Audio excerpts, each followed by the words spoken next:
கர்த்தர் நல்லவர், அவர் கிருபை என்றும் உள்ளது. இந்த நாளிலே உங்களை புதிய கிருபைகளோடு கூட உங்களை வழி நடத்துவாராக.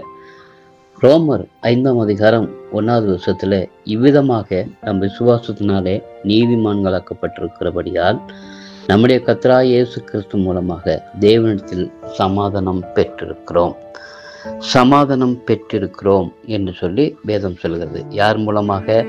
இயேசு கிறிஸ்து மூலமாக. கர்த்தராகிய இயேசு கிறிஸ்து மூலமாக நம்ம சமாதானத்தை, ஒரு சந்தோஷத்தை, ஒரு சமாதானத்தை, ஒரு மகிழ்ச்சியை, ஒரு சாந்தியை நாம் பெற்றிருக்கிறோம். இது தேவன் கொடுக்கிற ஒரு பெரிய ஆசீர்வாதம்.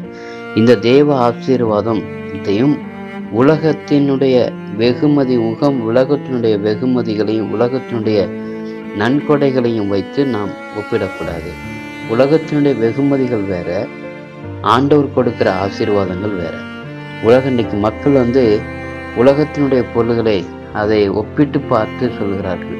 ஒருவேளை ஒருவர் மாடி வீடு இருந்தால், பணம் இருந்தால், கார் இருந்தால், வசதி இருந்தால், படிப்புகள் இருந்தால், பட்டங்கள் இருந்தால், பதவிகள் இருந்தால், இப்படி இது உலகத்தினுடைய உபகாரங்களை வைத்து அவர் ஆசீர்வதிக்கப்பட்டவர், அவர் கொடுத்து வைத்தவர், இப்படியெல்லாம் அவங்க கணக்கிடுகிறதை நாம் பார்க்கிறோம். அது உண்மையான ஒரு ஆசீர்வாதம் அல்ல. தேவனிடத்திலிருந்து வருகிற சமாதானமும் கிருபையும் தான் உண்மையான ஒரு ஆசீர்வாதம் என்று சொல்லி நாம் பார்க்கிறோம். அந்த ஆசீர்வாதத்தை யார் கொடுக்க முடியும்? ஆண்டவர் மாத்திரம்தான் கொடுக்க முடியும். அது பரத்திலிருந்து கிடைக்கிற ஒரு ஆசீர்வாதம்.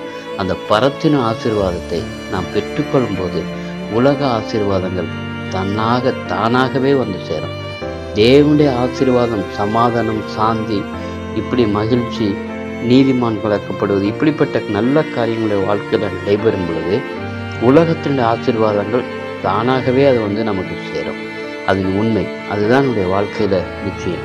அப்படிப்பட்ட அந்த ஆசீர்வாதத்தை நாம் பெற்று வாழும்போது உண்மையிலும் மாத்திரமல்ல, மறுமையிலும் நமக்கு நித்திய ஜீவனை கொடுத்து நம்மை ஆசீர்வதிக்க வல்லமையுள்ளவராக இருக்கிறார். அப்படிப்பட்ட கிருபைகளை உங்களுக்கு தந்து வழிநடத்துவராக தொடர்ந்து நாங்கள் உங்களுக்கு ஆட்சேபிக்கிறோம். நல்ல தகப்பனே ஸ்தோத்திரிக்கிறோம், நன்றி செலுத்துகிறோம். தேவனே, நீங்கள் கொடுக்குற ஆசீர்வாதத்தை நாங்கள் பெற்று ஒவ்வொரு நாளும் அனுபவிக்க, அதில் மகிழ்ந்து கலிகூற செய்ய வேண்டும் ஜெபிக்கிறோம். எங்களுக்கு அப்படிப்பட்ட அந்த கிருபைகளை அந்த பிள்ளைகளுக்கு தந்து வழிநடத்த மாற்றிருக்கிறோம். இயேசுவின் நாமத்தில் கேட்கிற நல்ல பிதாவே, ஆமென்.